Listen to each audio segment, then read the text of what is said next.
Une première chose intéressante, c'est que le luxe est un secteur qui a une place un peu à part parmi les autres secteurs en rapport avec la RSE. C'est un secteur qui a des codes, un ADN qui sont en réalité en harmonie, en fait, qui est en résonance avec les enjeux RSE. Qui dit luxe dit durabilité. On n'achète pas un sac pour le jeter un an après, on le transmet. Qui dit luxe dit qualité des matières, dit aussi artisanat, place de l'artisanat, importance de la production locale.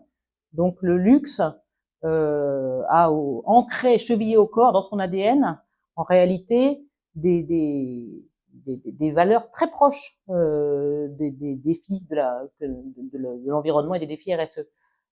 Alors une fois qu'on a dit ça, il n'en reste pas moins que le secteur du luxe est un secteur soumis à des enjeux environnementaux très importants. Je prends le cas du textile. Le luxe est un des segments du textile.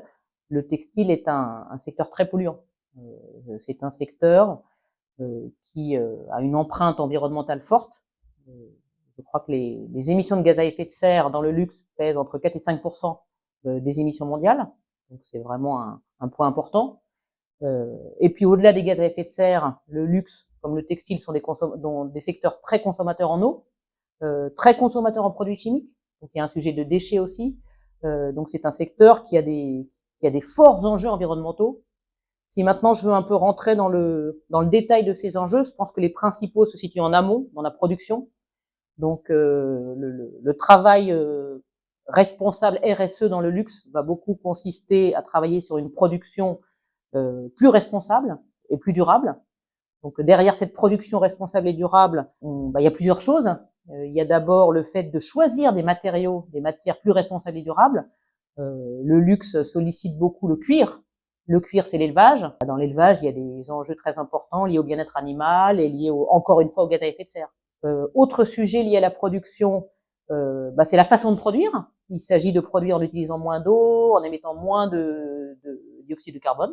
Et puis encore lié à la production, il y a le sujet de produire la juste quantité. Le luxe, comme d'ailleurs le secteur de la fashion, du textile, est soumis au sujet des invendus. Les invendus, on sait aujourd'hui, chez un grand nombre de marques qui sont détruits, pas toutes d'ailleurs, certains ont commencé à interdire la destruction des invendus, mais en tout état de cause, la destruction des invendus et donc trop produire, c'est un sujet RSE. Et donc c'est là où c'est le genre de sujet où l'intelligence artificielle peut être extrêmement utile en aidant à produire au plus juste. Et donc en prédisant la demande pour produire au plus juste. Donc il y a toute une catégorie d'enjeux qui a trait à la production. Après, il y a des enjeux, je dirais, liés au nouveau modèle d'affaires, nouveau business model. Aujourd'hui, dans le luxe, le principal des modèles d'affaires, ce sont des modèles d'affaires linéaires. Je produis, j'utilise, j'extrais et puis je jette au bout d'un moment. Il y a un certain nombre de modèles d'affaires circulaires qui se développent et qui marchent bien d'ailleurs. Je pense notamment à la seconde main, qui est en forte croissance dans le luxe, qui a une vraie dynamique de marché. Mais je pense aussi au recyclage, au réemploi, à la réparation, qui sont en train de marcher très fort.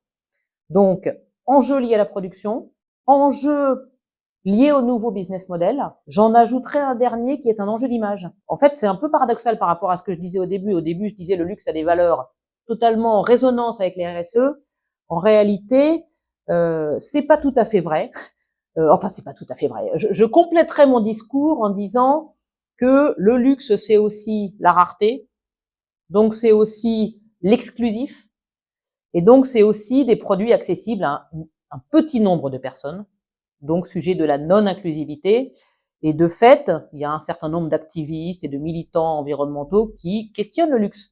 Il y a qu'à voir sur le campus de l'école polytechnique, le laboratoire LVMH, pourtant dédié au luxe durable, qui a fait l'objet d'un rejet massif. C'était pas le seul, le laboratoire Total a fait l'objet d'un rejet avant lui. Mais toujours est-il que je pense qu'il y a un travail sur les valeurs de marque et le positionnement qui doit être fait par les marques de luxe.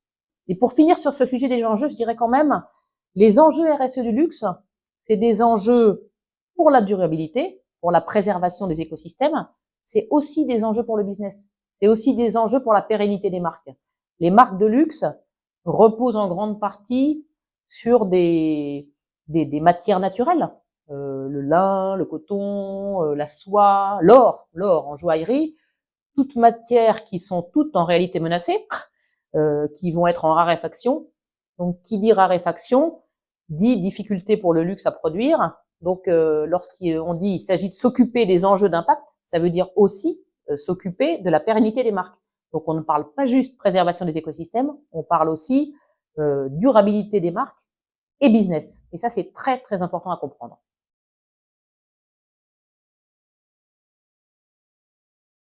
Alors oui, et il y en a beaucoup d'ailleurs, parce que je pense que les groupes de luxe, les marques de luxe ont pris la mesure du sujet. Hein. Aujourd'hui, c'est traité à un niveau stratégique dans beaucoup de groupes de luxe. Celles auxquelles je peux penser, les premières, ce qui m'a le plus marqué récemment, c'est les initiatives de place et de secteur, c'est-à-dire les associations de marques pourtant concurrentes qui essayent d'avancer ensemble. Et ça, c'est très très important. En fait, si une marque avance seule au sein de son secteur, c'est fini, rien ne se fera. Parce qu'elle se fera distancer, parce que les enjeux environnementaux impliquent des investissements, du temps, des efforts. Si elle est la seule à le faire dans son secteur, rien ne se fera, c'est fini. Elle sera distancée et les autres, à terme, seront perdus. D'où l'importance d'initiatives communes en synergie liées au secteur. Je pense au Fashion Pact, qui regroupe un grand nombre de marques de luxe et qui réfléchit aux enjeux de durabilité. Je pense aussi aux discussions récentes engagées entre les groupes LVMH et Chanel, pareil, autour des enjeux responsabilité, impact et durabilité. Et ça, je trouve que c'est un geste, c'est une initiative marquante. Autre type d'initiative auquel je pense, c'est celles qui ont trait au business model, au nouveau modèle économique, qui me semble importante parce que pour l'instant, on va dire, ça démarre. La seconde main, ça a plus que démarré, hein, ça commence à prendre. Néanmoins, il va falloir du temps pour que ça ait une assise vraiment au sein du marché. Et pour autant, il ne faut pas s'arrêter de le faire. Et je pense que c'est très vertueux de la part des marques de lancer des modèles économiques alternatifs circulaires. Le modèle économique circulaire, il faut qu'il trouve son marché. Et après, il faut qu'il soit industrialisé pour qu'il devienne un succès, que ça devienne une réussite. Et il faut le temps que ça marche et il faut prendre ce temps. Et donc, moi, je salue toutes les initiatives liées au lancement de nouveaux modèles économiques. La seconde main, on en a beaucoup parlé. Ça marche très bien, je crois, plus de 10% de croissance dans un certain nombre de groupes de luxe. Moi, je voudrais plutôt mettre le projecteur sur les initiatives liées à la réparation, qui sont tout aussi vertueuses que la seconde main, parce qu'elles aussi, elles contribuent à allonger la durée de vie des produits. Au lieu de m'acheter un nouveau sac, je vais le faire réparer. Et ça, on en trouve un peu partout. Je pense à Bottega Veneta, qui a lancé un certificat d'artisanat récemment, qui est en fait une garantie à vie sur tous les produits de maroquinerie. Donc, je peux aller faire réparer mon sac, voilà, même s'il a 5 ans, 10 ans, 15 ans. Je pense aussi à Loewe.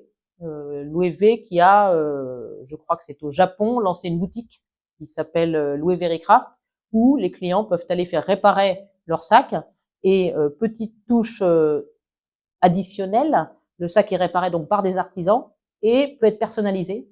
Les artisans utilisent des pièces des collections précédentes, donc double vertu parce qu'il y a aussi du réemploi et du recyclage.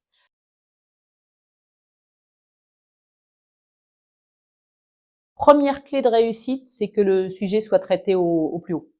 Les enjeux RSE sont des enjeux stratégiques. On l'a dit pour la préservation des écosystèmes qui sont quand même bien mal en point, mais également pour la préservation du business. Ce sont des sujets stratégiques qui doivent être traités à un niveau stratégique, autrement dit un niveau COMEX. Donc il me paraît important que le COMEX, et encore mieux la direction générale, soit l'honneur, prenne ces sujets en charge et qu'on lui rapporte directement. Deuxième facteur de succès, je dirais, c'est un sujet d'acculturation. C'est finalement des sujets assez nouveaux, sur lesquels tout le monde est ignorant, plus ou moins. Plus ou moins, les enjeux sont compliqués, assez techniques en réalité. Quand on commence à parler biodiversité, stress hydrique, CSRD, réglementation, ce sont des sujets techniques. Si on veut prendre les bonnes décisions, il faut avoir un certain nombre de compétences, ou au moins une culture générale. Et c'est par ailleurs des sujets qui touchent tous les métiers.